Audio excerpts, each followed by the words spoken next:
Welcome to the Endurance podcast with myself, Alex Rhodes, and our in-house physiologist, Dr. Tim Podlogar. How are we doing, Tim? Hi, Alex. I'm doing great. We finally have sunshine in the UK. You actually beat me to the topic. That was what I was going to bring up first, because you must be so happy that the sun has come out this week. It's 24 degrees. And for the first time this week, I was able to wear short sleeves, short bibs, and not be too cold. On Sunday, I had some efforts to go do outside, and it was raining. I had waterproofs on, I had overshoes on. And then the next day, I was in short sleeves and shorts. Like, I don't know what's going on, but you must be happy. Yeah, I am. But the problem is I have a lot of work in the lab. So I'm basically spending quite a bit of time at 40 degrees in the lab, in the chamber. So it's even hotter. Well, it'll feel good when you go outside then. At least you'll have acclimatized to this UK heat. Well, yeah, hopefully. And of course, we have lots of things going on outside of the world of academics and the weather. Races, Spring Classics are over, and we're right in the middle of the Giro Italia now, which is a significant milestone, certainly in the cycling world. But here in the UK, we have lots of the season starting, whether that's triathlon, mountain bike racing, which I'm involved in, and road racing. So kind of this weather over here is starting to change, and races are starting to happen. So it's been certainly busy from my side, but how have things been from your side, Tim?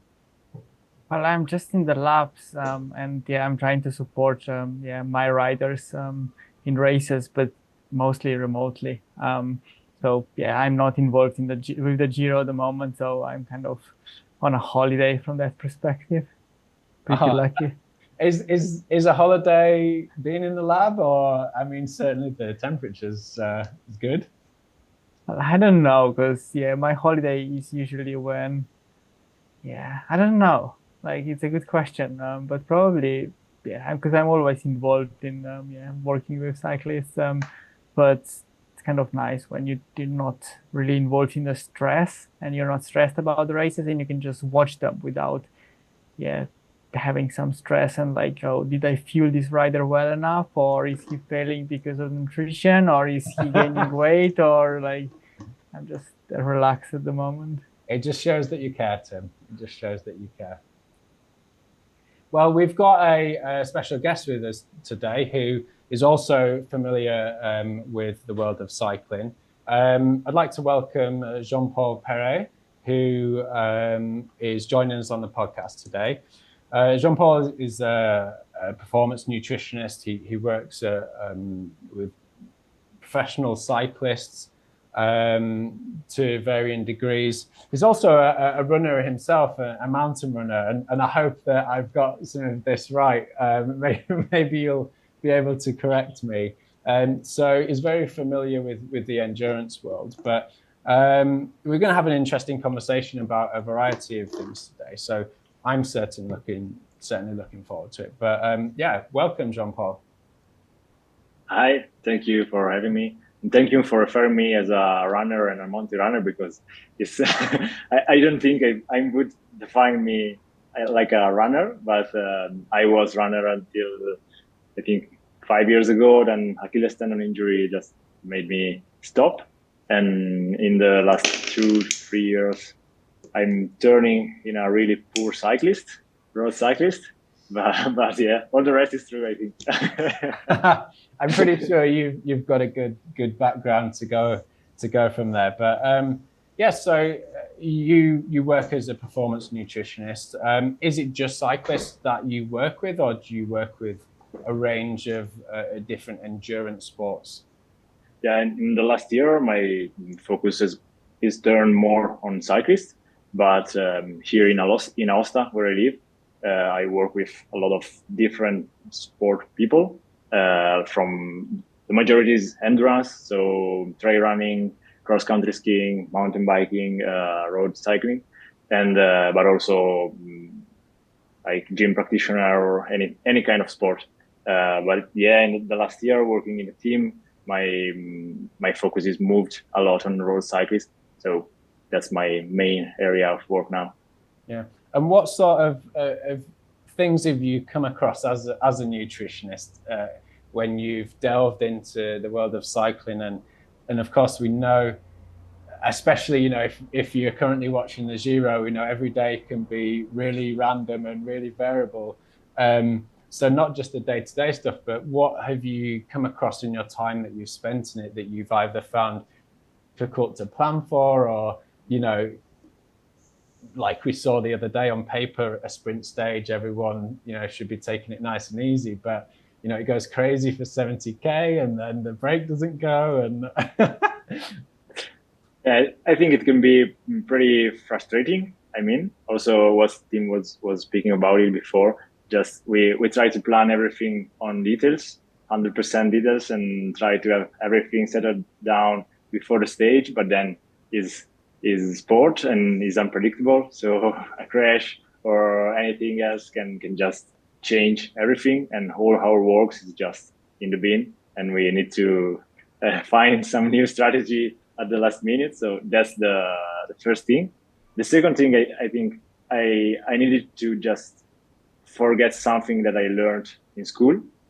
We learn guidelines for, let me say, normal people, but we're not dealing with normal people when we're working with pro cyclists. So we just need to start from that basis and just understand that we're working with the high end of the spectrum, and with real particular people for their physiology, for their adaptations and training. So just learning not to stick too much on guidelines, but understand that we can move a little bit to get nearer to their need. Yeah, fascinating. And I can only imagine that, you know, a lot of sports that I've worked in are a little bit more under control, certainly things like triathlon, but you know, I also am quite involved in the world of mountain biking as well, which we know is very difficult from a nutritional perspective with terrains and things like that. And you probably appreciate that from, you know, doing mountain running and things, that sometimes you just have to get things in when you can, when we can only get them. But yeah, it must be fascinating to get in that. And do you find that the riders are able to adapt, that they're quite good at doing that because they spent so long, or is it a bit more like they need plan A, plan B, plan C? Yeah, they're surely are able to adapt. They have a lot of knowledge. They know themselves really well. So often we just need to guide them and not to be too prescriptive with them.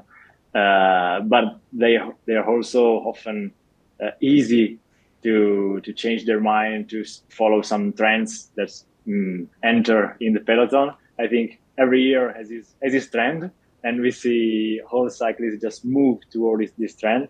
And it's hard for us to try to be evidence-based, to try to give consistency to our knowledge and to what we are saying them to do, just because often they're people at the end. And if a friend said you something and the friend is doing a good race, probably you listen more him than your nutritionist. So probably that's normal.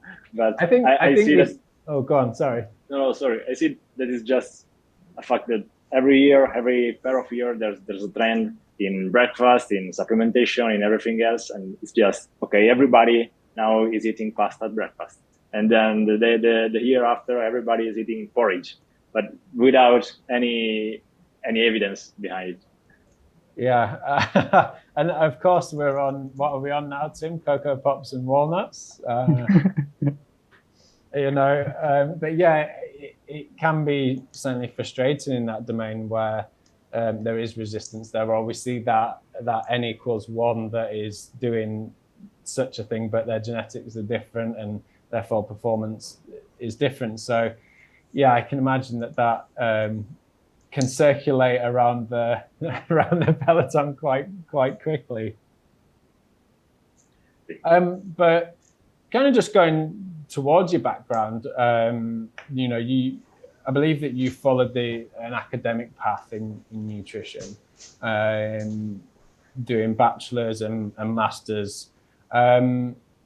Was that kind of something that fascinated you from the start? Was it your passion as a younger age to go into there, or did you find things changing as you went through the academic route, or how did it all start really?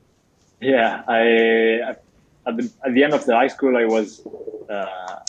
didn't know well if I wanted to do some physiotherapy studies or dietetics. That were the two major areas, and I started with dietetics, but already with the idea of becoming a sport nutritionist. I don't really like the clinical part of dietetics studies, but in Italy it doesn't exist a sport nutrition university, so there's not a course for sport nutrition. So I did my bachelor in dietetics and my master degree in human nutrition. And right at the end of the master degree, I've done the IOC diploma in sport nutrition, just to have a more insight on sport nutrition, and that's how I started to work in this world. Yeah, and was it going into again going back to some things? Was it just going to be any kind of sports that you were fascinated in working, or was there a running background there? Was there some other background that was like, yeah, I want to work with those guys, but actually I've got this opportunity and I've gone in this direction now? Now, arriving from endurance sports, I think they're also always been my favorite one. So I always wanted to work in endurance sport, and I think that still now cycling is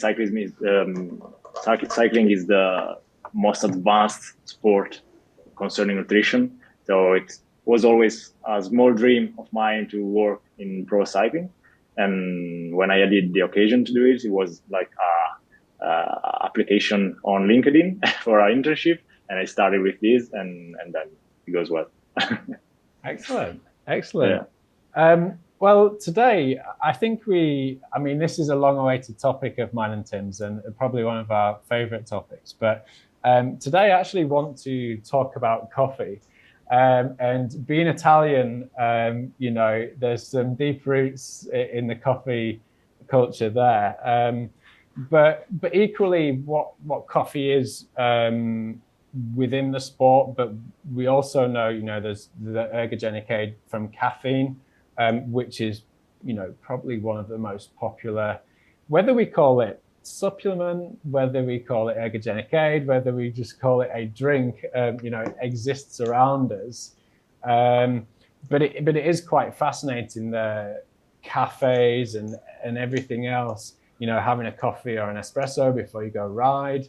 Those are kind of ingrained in the roots of endurance sports in general. So I want to just deep dive into that a little bit. But again, going back to your home roots, what is the coffee culture like in Italy? Is it really embedded in sports there? How do you see it from your side? It's a dangerous question for me because we are really espresso lover in Italy, but I'm learning working with people from other countries that espresso is actually not a real good coffee if you want to taste it, just because it's burnt. And so, but if I say this in Italy, and probably I can't be Italian anymore, so just let's keep it secret.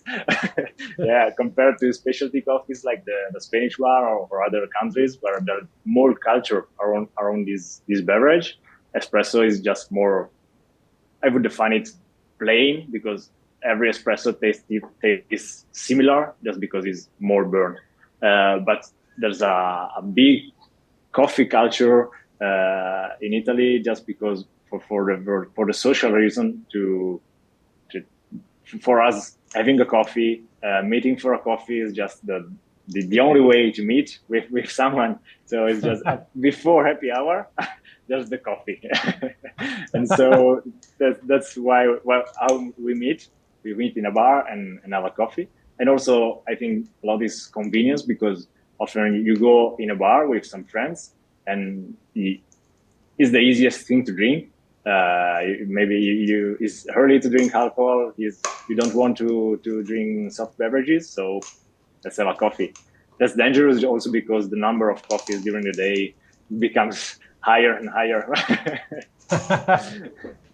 And do you, in your time in cycling at the moment, do you see the same culture certainly within the pro peloton who might be a bit more mindful? Like, I go out here and we have a big cycling community south of the UK, just south of London, and it's just almost because eat at a cafe and there's people there early with espresso, whatever coffee they like, and then you will always meet at the end of the ride as well, and there'll be more coffee, which is very much, like we said, a social thing as well. And before we move on to the performance side of it, do you see that just translate into the professional side of cycling as well? Yeah, I think that there's a lot of times where also during training camps they have long rides and they stop for a coffee, or there's a lot of riders, for example, that bring their whole grinders to the training camps or races. Yeah. And in the morning before going down to breakfast, they just prepare their coffee in their mug and goes down with their coffee, their home coffee, because they like it. And they don't want the machine espresso or the coffee from the hotel. So yeah, I think it's still in cyclists, also in pro cyclists, there's this culture of coffee.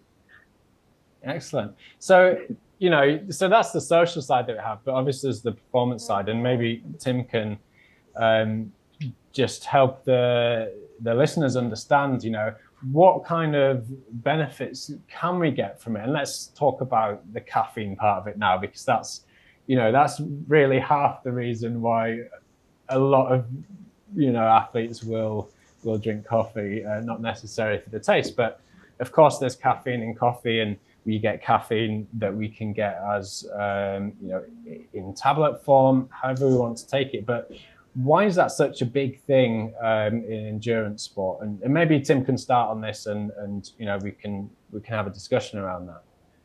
Well, yeah, because it improves performance. It's one of the most well established supplements and actually improve performance in most people. And there is so much evidence to show that.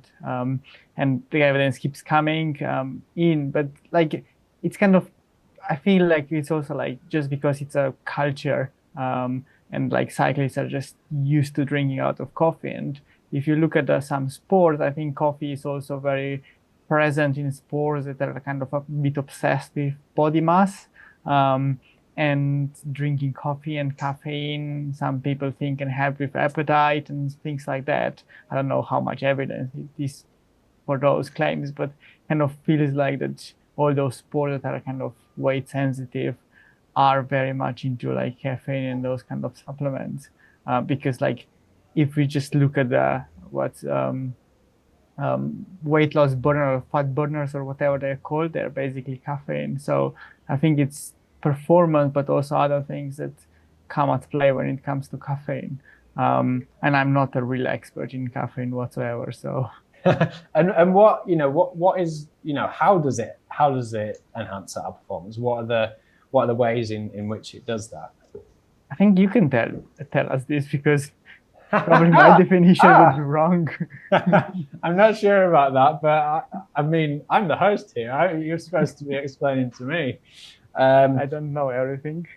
But I mean, we understand that there are several effects there, aren't there? There's an effect on perceived exertion, cardiac output. There's going to be an effect there. So, there's two real main things there. But what actually fascinates me from a research perspective is how some of the older studies test it. If you've got a placebo or you've got a high caffeine, that what that's doing, because you'll either feel like buzzing or you'll feel quite flat. So then, it's real difficult to blind some of that. But there have been some studies with intravenous protocols that have also demonstrated that that it can enhance performance that way. So, but of course as well, we have individual responders. So it'd be interesting to understand how you guys work with cyclists on that perspective as well, because not everyone does it. And, you know, for some people, like I've worked with people where they're like, man, I don't even have coffee because I'll just be like real jittery, real nervous. You know, there's some detrimental sides to it. But yeah, so how does that really work with the riders that you work with? If I start like, just like, because you mentioned the research and how difficult it is to research caffeine, I think one of the biggest problems we have these days is not that like we can't get the placebo right. The problem is what is actually now a baseline for a person, because is a baseline for someone that drinks 3 or 4 coffees a day, not having any caffeine in the morning whatsoever before doing a trial, because, well, if caffeine can be considered some sort of a drug, so you become kind of addicted to it, so you need it to function normally. So what is now the baseline? Or can you just test caffeine basically on people that never drink any caffeinated beverages? But then, well, that's kind of difficult these days to find those people. And then, you know, like, it's all about the dose, and like looking back at those old studies, I don't know, from carbohydrates and caffeine, and they were giving like 6 to 9 milligrams per kilogram of body mass of caffeine, like a ridiculous amount of caffeine, and they found performance benefits. Sometimes, like, you question these days, like, oh, nobody's having this much caffeine. So yeah, the doses are like smaller now, and yeah, we know more and more about caffeine. But yeah, I think it's really difficult to kind of standardize studies and decide whether, like, I don't know, there are studies like, yeah, caffeine can improve VO2 max versus placebo. But then when you look at the study, oh, those people were not tested whether they're habituated caffeine drinkers or not. So perhaps it's not caffeine improving VO2 max. It was without caffeine the VO2 max goes down. So I best go get another one then. They fell asleep during the ride. And Jean-Paul, how do you find you work with the riders? Is it really dependent on the rider and kind of leave it to them, or is it a bit like, yeah, we should have this before an important, say, time trial or something like that? How do you find that works from a practical level? Yeah, in both cyclist and other sport practitioner, I always find that it's really subjective, the perception of caffeine. And there's really some people that don't want to use it, and others that can stay without it. And often they know if caffeine gives them an effect or not. So in general, I'll try to speak with them, learn from them what's their feedback with caffeine, and then try to prepare a strategy with them. If they want to use it, I just try to move the caffeine for the best timing or best doses. But if they don't want to use it, well, we can try it during training. We can see if it makes some effect to you or if not. But I think it's more about trying and learning from your errors with each athlete. Okay, cool. I mean, we mentioned then as well that there's going to be individual responses there, and whether there's, like some people it's just too much. And actually, if there's a big race or a big effort, like, you don't want to be, feeling super nervous right on the start line. You actually might want to be a bit more relaxed, and there might be a strategy to use it midway through somewhere. But and often, I suppose it's quite relevant that we've got the Giro d'Italia going on now, which is a 21-day stage race. Now, how does that, there's a performance potential there, and we know that as endurance athletes, we want to try and get everything, that we can to get that extra 1%, especially at the level that these guys are riding at. But what are the detrimental effects there? Because you could say, well, I can use caffeine, or I'm habituated to it and I use it throughout the day. But if you're doing that for 21 days in a row, is that affects sleep quality, recovery? What are some of the downsides that we see from that? Yeah, speaking about Giro d'Italia, I think there's another thing to say before is just the majority of the stages now are starting around 12:30 or 1 p.m. and the average of our guys maybe already drunk 3 to 4 espresso before the stage starts, and so we also need to calculate it. And the other side of the thing, as you were saying, is that the stages end around 5 p.m. so pretty late in the afternoon, and so we of course need to consider the sleep quality, and just because we need some time to eliminate the caffeine from our body, from our blood, and we know that caffeine can decrease sleep quality, and so this can be a concern, just not to exaggerate with the dosing or with frequency of consumption, just because I think the rest and sleep are still the most effective supplements in the world. So we need to consider them and not to just decrease the quality of them. But that's my opinion. and from a physiology point of view, Tim, are there any other problems that we see? Because there's some information out there that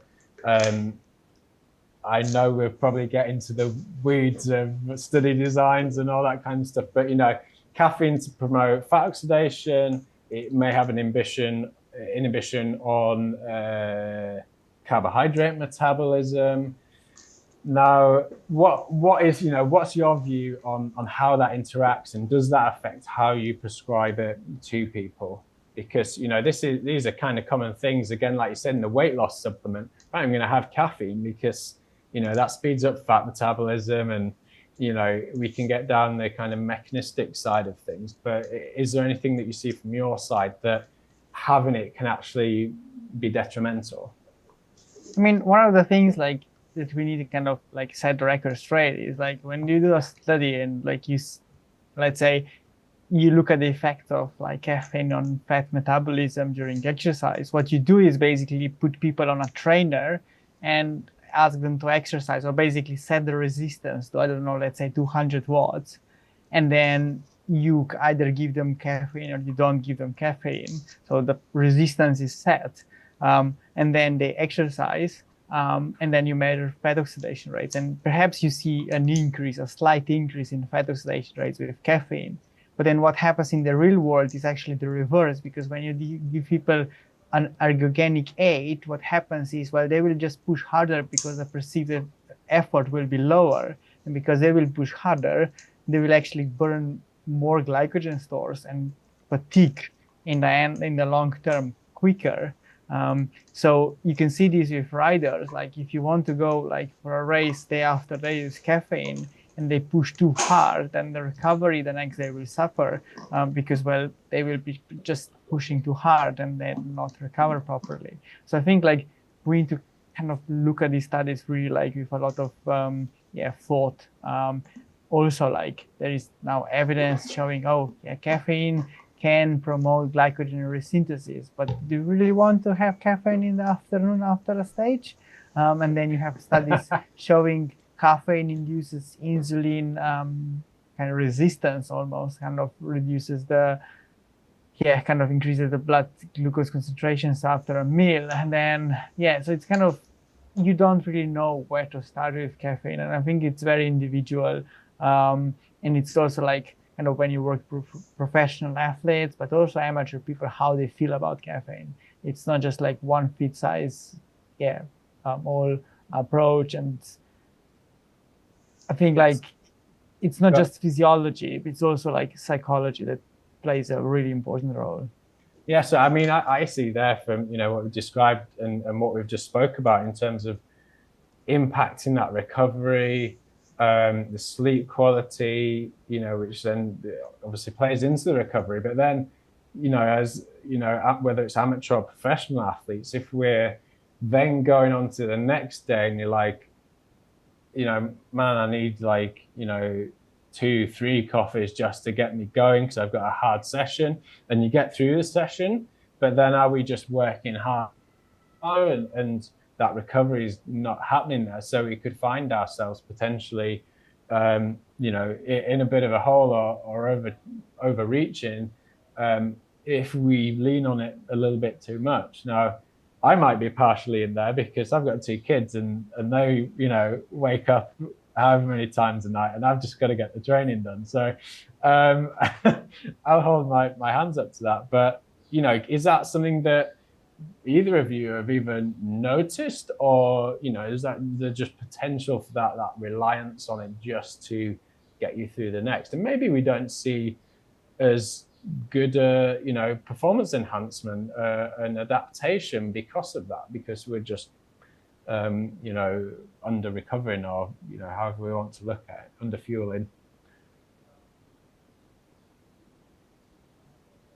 I never noticed it in actually in the real world, but it makes totally sense. I mean, the major effect of caffeine is just to lowering RPE, so the perceived exertion, but it doesn't have a direct effect in improving our ability, our capacity of doing an exercise, and it doesn't help us recovery. So if we can just turn off the pain and the fatigue and go harder than we generally do, probably one time after the other, day by day, it just accumulates fatigue, and that can be detrimental, of course.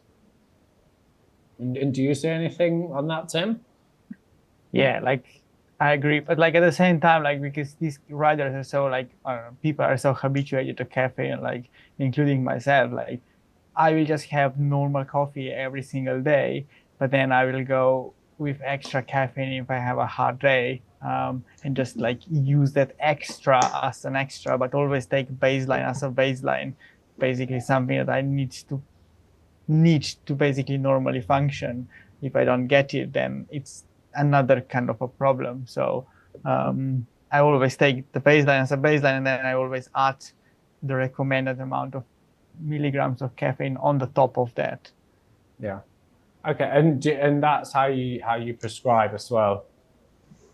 Well, riders don't really listen when it comes to caffeine. They just complain at the end of the day, oh, things did not work well. And then you ask them, oh, what did you have? And then you hear about caffeine. You're like, oh. So what? So I mean, that perfectly leads on to what are the latest kind of recommended doses? And I know we prescribe in milligram per kilo of body weight, and some of the research absolutely fascinates me. So I'd love to, if any of you have experienced, you look at the research and the doses, and some have been to 10. I think I've even seen 13, milligrams per kilo, and I must think wow, you must have been so out of it, or just you just been shaking in the corner if you took that. But yeah, so going on to kind of a dosing, what is the kind of the latest that we would consider? But again, obviously, this is an individual response. Well, I think if we look at the guidelines, it's 3 to 6 milligrams per kilogram body mass, I think. But again, I think this is very individual, because it also depends on the duration of the effort, because there is some evidence that perhaps later in the race, even smaller amounts would be enough. So it's really, I think you have to really know and play a bit with this beforehand. And I don't know, because looking at this, exactly these numbers for these quantities, 9, 6 plus, I don't know how they did these studies, because, well, it's really a lot of caffeine. No, it scares me. It's huge. And would you, Jean-Paul, would you kind of work with the same approach? Yeah, I totally agree. What was not really clear on the evidence is just how to provide caffeine, for example, for a long race. It's clear that the general approach is just 3 to 6 grams per kilo, 50 to 60 minutes before the effort. But of course, the real effort in a cycling stage, for example, doesn't come just at the beginning of the stage. Probably it would be the fatigue would be perceived more in the last part of the race. So probably that's the moment we want to target with caffeine. But again, it is not clear if we need the same dose, if we can do like a preload before race and then just some smaller doses to maintain levels of caffeine in blood. That's not so clear actually. So again, we need to try and to also listen to the feelings of the rider. Yeah, and of course, like, you know, some of these races, and perhaps not so much for the recreational cyclists listening to this. And I mean, you know, the ultra and audax kind of scene has grown massively in recent years. But you know, some of these stages can be 4 hours long. Now, let's say a rider had some caffeine at the start. Would you had between 3 and 6 milligram per kilo? Would you look to maintain that throughout? Obviously, providing that you know, that isn't finishing late and you've got to get up and ride the next day.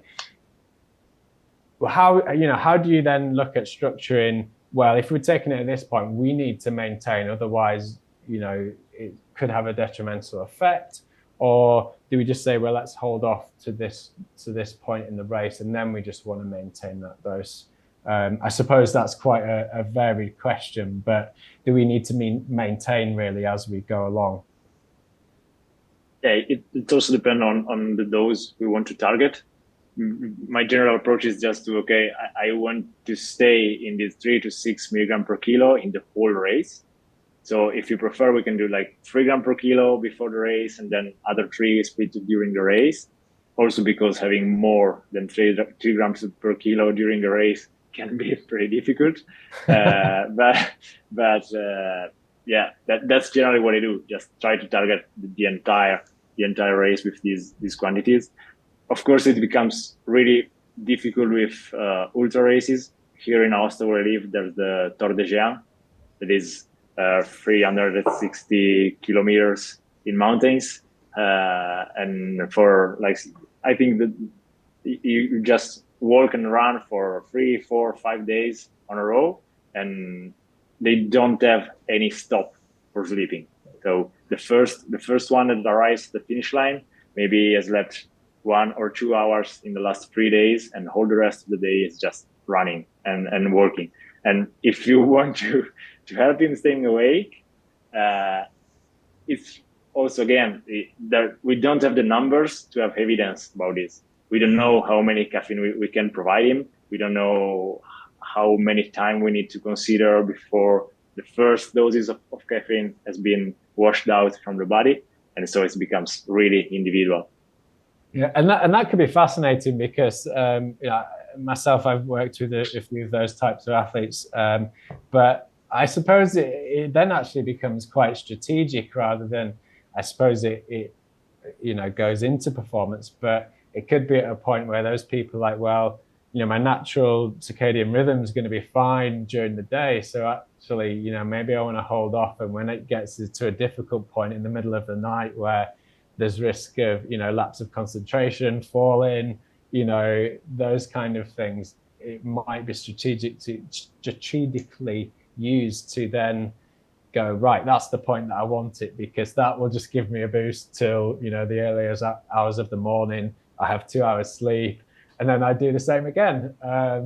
So yeah, like it could be real fascinating in how it's used in that way.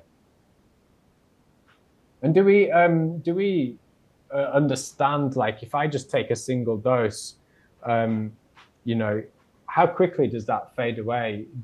Is there research out there to say, well, I don't get these ergogenic effects after 2 hours, 3 hours, 4 hours, so that's the point where I need to top that up? I think there is some effect. I mean, there is some research, like on the half-time of the caffeine in the bloodstream. So meaning that like how much time it needs for the caffeine levels to be half of what they were at the start. And I think it was around like 3 to 6 hours, if I remember correctly. So it's very individual because like 3 hours or 6 hours is a massive difference. I remember when I was doing the race, my races, I usually went with like, I don't know, 5 milligrams per kilo at the start, and then try to maintain these doses. And I took like, I calculated my half time is around like 4 hours or something, and then I knew exactly when I need to take the caffeine. But then I think this approach didn't work that well, or because I started too hard at the start. So I think it's better to kind of try to gradually increase the dose. But it all like comes down to the tasks. Like for instance, like when you work with professional riders, they have tasks in different parts of the race. So some would be really need to be like responding to attacks in the very early in the race, trying to go into the break, things like that. Whereas some would be just protected riders at the start and would only go for the last climb. So it really depends on when you want to have these effects to be there, and you want to use it. I feel like I like to use it sparingly, so only when it's really necessary, and then decide individually how they feel about having the dose.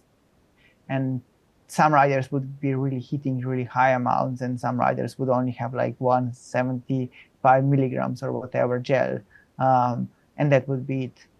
So it's really difficult to say anything like, but to say like experiment and practice and see what works best. Yeah, absolutely. And I think, I race cross-country mountain bike, and we've typically got an hour and a half. And actually, I find that if I have too much too early, especially on the start, you've got a sprint start and the early parts of the laps, they're pretty hard anyway, but I can almost go that little bit too much if there's too much caffeine there. So actually, I found for myself having it on the start, it's almost in the system halfway through, and those latter laps that are just super hard, you're tired, it actually comes through and kicks in to make it just that little bit more tolerable, even though, it's pretty, you're pretty much in the hurt locker for most of it. But yeah, and absolutely, fascinating supplement and a fascinating conversation around the strategies, the uses, especially within the pro peloton and things like that. But what for both of you, what is your choice of coffee? Because of course there's so many different types. I think in the UK we're probably a little bit more, I don't even know what the word would be. Australia's the same. We're a bit more hipster, where there's variety of milky coffees and this and that. But what would your go-to coffee be for both of you?